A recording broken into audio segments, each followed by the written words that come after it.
steering feel review. Today, I'm in something a little bit exciting. I've been really looking forward to this one.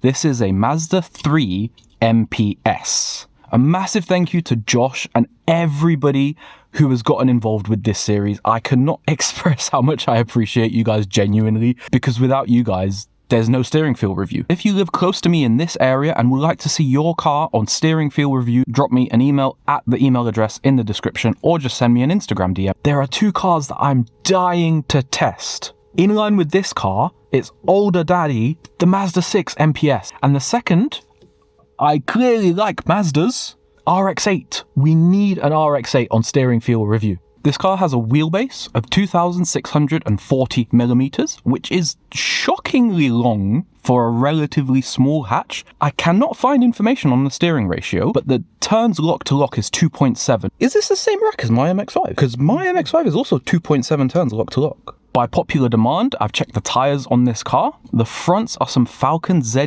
914s, and the rears are a mishmash of Nexans and some other cheap tire. So to judge this car's steering, we're going to go through spirited driving. We're going to talk about the directness of the steering, the weighting and loading of the steering, and the texture of the steering. Then we're going to do normal driving. We're going to talk about what the car feels like to park, what the car feels like at town and city, and what it feels like on the motorway and highway at high speeds. And at the end, we'll give it a score for both normal driving and spirited driving, and have a bit of a conclusion. Let's get out on the road, starting with spirited driving.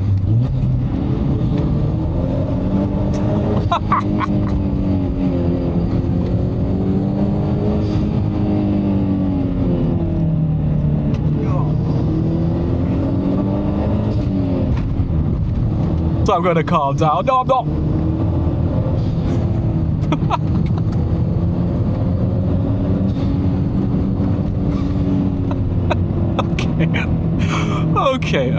Okay. Let's do an actual review, Mick. Stop fucking about. Before we even get into this review, I really like this car. But we've got to review the steering here, not the rest of the car. We're gonna calm down a little bit, and we're gonna go through the steps. Step 1, what is the directness of the steering? There's a little bit of slop. It's not terrible though, and the steering does feel quite direct. Once you're in a corner, little movements do make adjustments. So it feels, I would say, averagely direct, maybe slightly above average in terms of directness. I think the off-center slop is a little bit more than I would want. Once the steering's loaded, it's a bit more responsive. Pretty good, not amazing. What about the weighting of the rack? Well, this is a hydraulic steering rack, and it somewhat reminds me of the rack in my MX-5. At speed, it's kind of light. Let's get it into a corner, and let's see if it weights up in the way that I expect. Yeah, there's a little bit of weighting. It's resisting me. And because the rack is quite light, you can feel it more. There's also something that has to be said for the torque steer, because this is definitely affecting the weighting. As you put your foot down, and in this car's case, 300 horsepower attempts to be delivered to the front wheels, one of the wheels that has the least grip will start to spin up, and it will start to send you in various directions. It's not good, it's not competent, but it's very involving. It feels very mechanical. Sometimes you just want a car to feel engaging, and this adds that dimension. It's kind of like the mechanical diff in that i20N that I drove, in that it's another element to the steering, it's another dimension, it's another thing that it does. But the steering does load up in the corner. It feels slightly weird, maybe a little bit artificial, but it's doing things, it's loading, it's quite nice. This is an interesting car. I'm starting to be more and more of a fan of this. What about the texture? Is the steering communicating information about the road to my brain? Ish.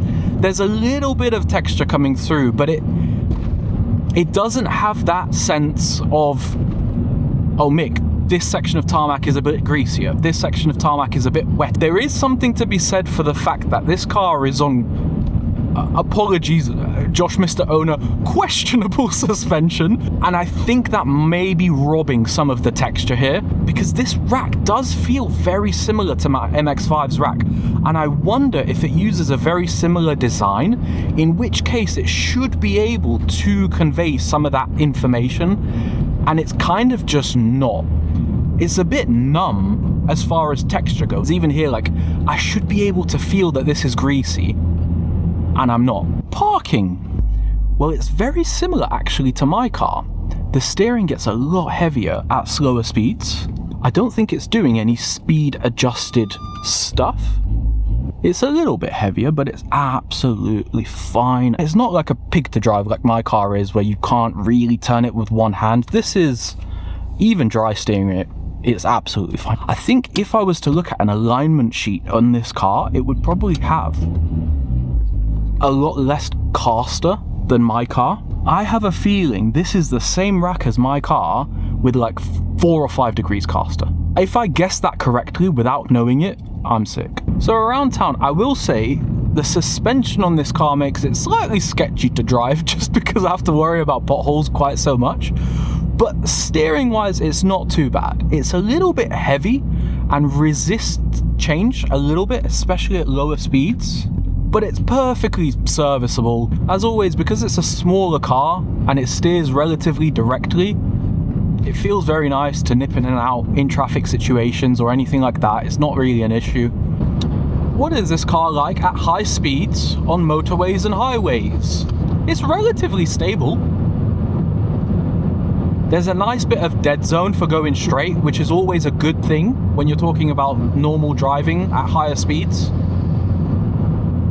The car feels solid, doesn't really have many issues. The steering is actually even lighter at higher speeds.